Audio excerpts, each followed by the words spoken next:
ನಾನು ಹೇಳೋದು ಏನಂದ್ರೆ, ಹುಡುಗರು ಯಾವಾಗಲೂ ಗಟ್ಟಿ ಭಯವಿಲ್ಲದವರು ಎಂದು ಸಮಾಜ ಹೇಳುತ್ತೆ.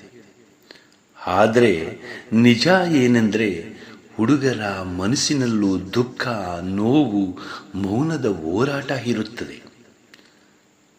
ಅವರು ಬಹಳ ಬಾರಿ ತಮ್ಮ ಪ್ರೀತಿಯನ್ನು ಹೇಳದೆ, ತಮ್ಮ ನೋವನ್ನು ತೋರಿಸದೆ, ಒಳಗೆಲ್ಲ ತುಂಬಿಕೊಂಡೇ ಹೊರಗೆ ನಗುತ್ತಾರೆ.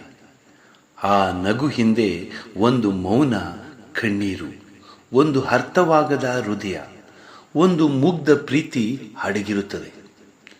ಹೆಣ್ಣು ಮಕ್ಕಳೇ, ಹುಡುಗರ ನಗುವನ್ನು ಮಾತ್ರ ನೋಡಬೇಡಿ, ಅವರ ಮೌನವನ್ನು ಕೂಡ ಅರ್ಥ ಮಾಡಿಕೊಳ್ಳಿ. ನಿಮ್ಮ ಜೀವನದಲ್ಲಿ ಬರುವ ಪ್ರತಿಯೊಬ್ಬ ಹುಡುಗನು ಒಂದು ಕತೆ, ಒಂದು ಭಾವನೆ ಹೊತ್ತು ಬರುತ್ತಾನೆ. ಏ ಸಮಾಜವೇ, ಗಂಡಸಿಗೆ ಅಳಲು ಬೇಡ ಎನ್ನುವ ಮಾತನ್ನು ಬಿಟ್ಟು ಅವನಿಗೂ ಭಾವನೆಗಳಿವೆ ಎಂದು ಒಪ್ಪಿಕೊಳ್ಳೋಣ. ಅವನನ್ನು ಗಟ್ಟಿಗಿಂತ ಮನಸ್ಸಿನಿಂದ ಒಳ್ಳೆಯವನಾಗಿ ಬೆಳೆಸೋಣ.